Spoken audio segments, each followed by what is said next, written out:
the pilot just announced that there's some turbulence coming.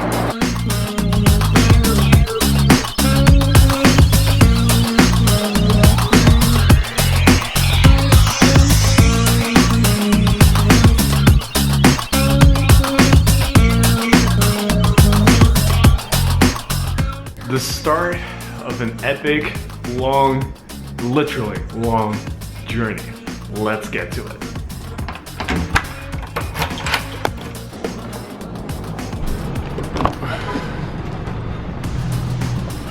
Alright, onto the airport. Just landed in San Francisco. Alright, so first up is Seoul. And there we go. Gate 15, G96, Singapore Airlines 205. That's the one we need. Alright, about to check in for my flight. And can't wait to get started with this.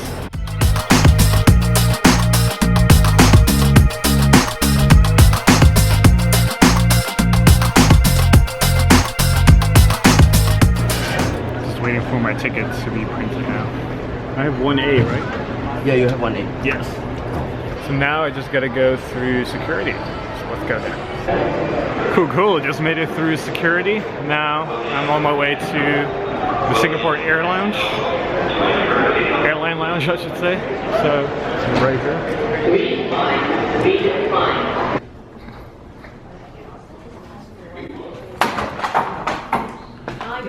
Good morning, how are you? Alright, so just got in.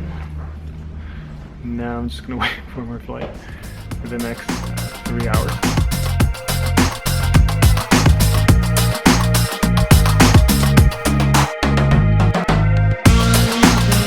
Alright, get rid of my little sweater there. They just called us for boarding, so I'm about to head over. So the Singapore lounge is kind of disappointing. It's not that great. Considering if you buy business or first class and you get noodles served, if you've been to any American Centurion lounge, it's much better. It really sets a standard for a lot of lounges. So if you're in San Francisco and you're flying Singapore, don't expect too much from the lounge. It's really not that great. Kind of disappointing, to be honest. But Singapore Airlines, supposedly their flight is really good. So I'm really looking forward to that. But the lounge, don't stress about it. If you're in San Francisco, I highly recommend you go to the Centurion Lounge, not the Singapore Air Lounge. But otherwise, looking forward to the flight and just relaxing, drinking lots of champagne and having some fun. Singapore Airlines, really excited. About to get on Singapore Airlines first. Really excited. Can't wait to be back in Asia. Good morning.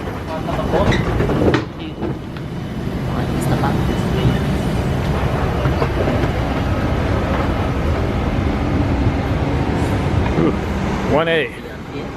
Yes. Thank you. And we have another passenger here. Out of 8, just two of you. Just 2 of us? Yes. Wow. Will you be Okay. lonely? Well, I'll have a lot of fun with the other passengers. Oh yeah. Enjoy the flight. Thank you. So apparently there's only 2 of us in first class, so this is going to be fun. It's going to be a fun trip.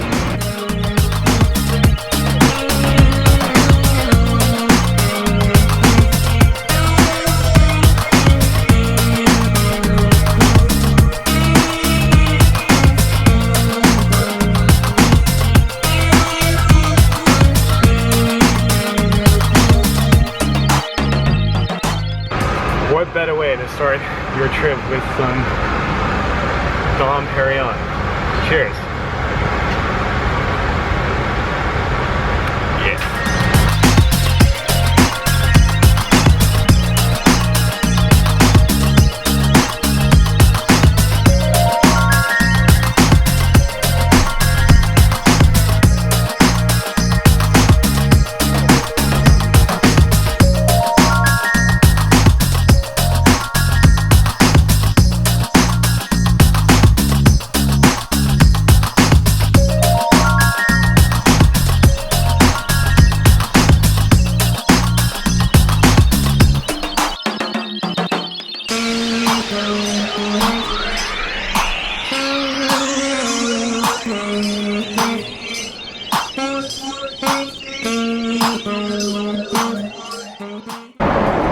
lunch just got served, and I ordered a Korean dish, so this is what it is.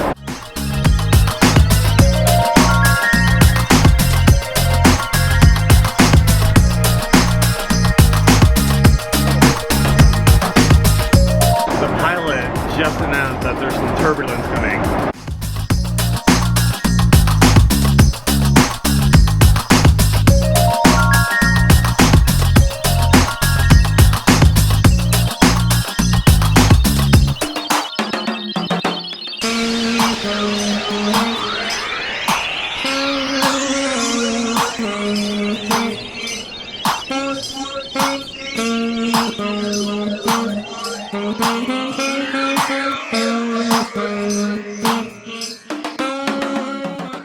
I've had some turbulence in the past before, obviously.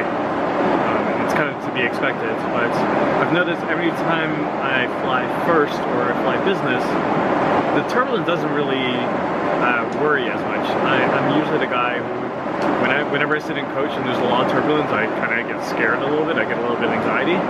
But whenever that happens, when I fly in first, I usually have no fear whatsoever. It's really interesting to see that, how that psychology kind of works, where, you know, I'm a little bit more comfortable.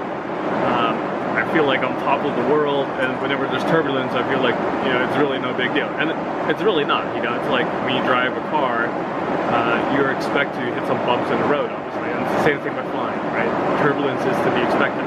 I just noticed, just for myself personally, that whenever I sit in first or business, that I don't get that anxiety. Versus if I sit in coach, I kind of do, which is really, I don't know how to explain that, but I don't know if you can relate to that.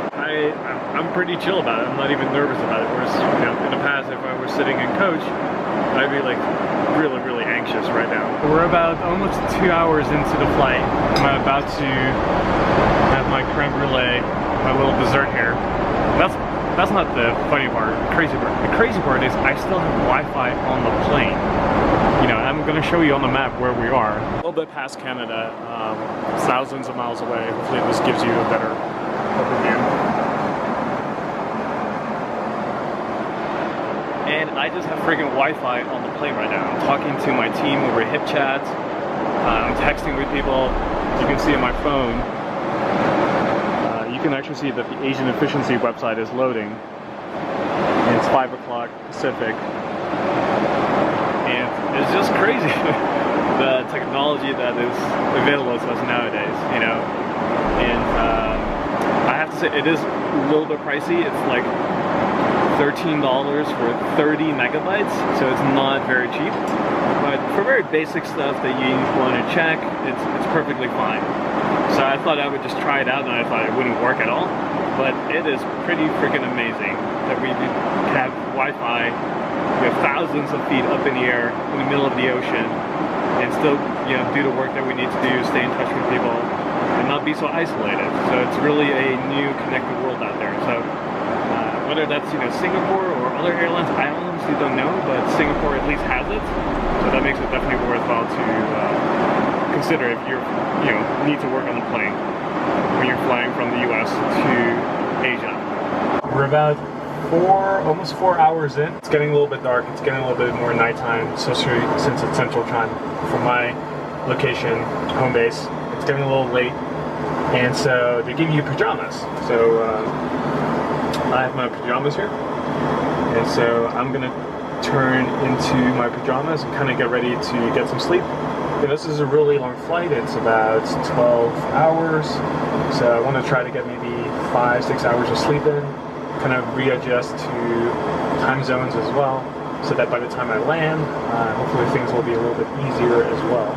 So let's snap into this. So, are you ready? 3, 2, 1. Voila! This is what it looks like. Nothing fancy. Ferragamo. I guess that is kind of fancy, but yeah, it's really comfy. It's really roomy. This is a medium. The Singapore logo. Yeah, so pajamas in first class.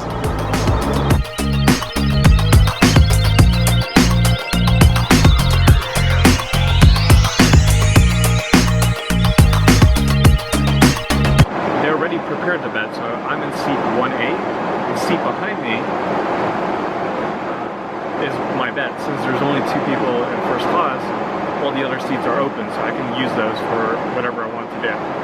So my normal seat is just for lunch, watching TV, listening to music and stuff like that. So let me walk you through my bed. So this is my seat, and literally when I walk over, so this is my bed here. You have a little teddy bear here.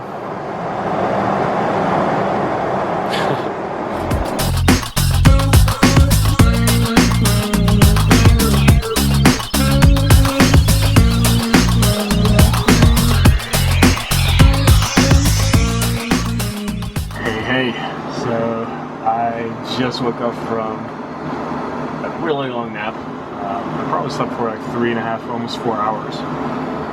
So we have about almost an hour and a half left in our flight. So dinner is about to get served. I'm gonna have some seared lamb, and I'm just about to get changed.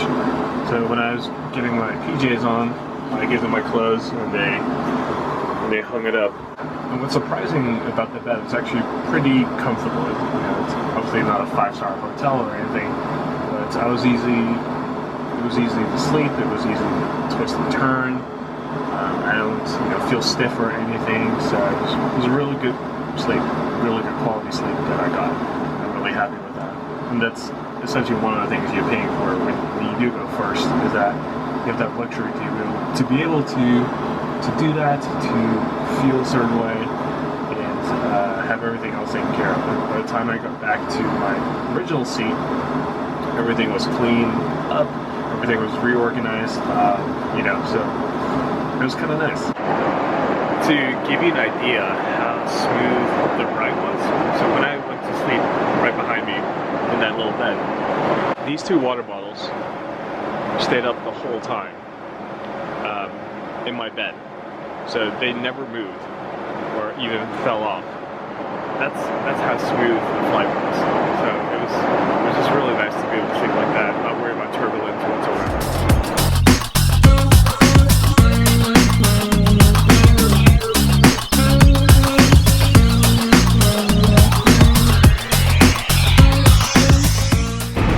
Just landed. Thank you. Goodbye, Mr. Bang. You have a safe trip. Thank you. Thank you for your service. Bye. Thank you very much. Bye.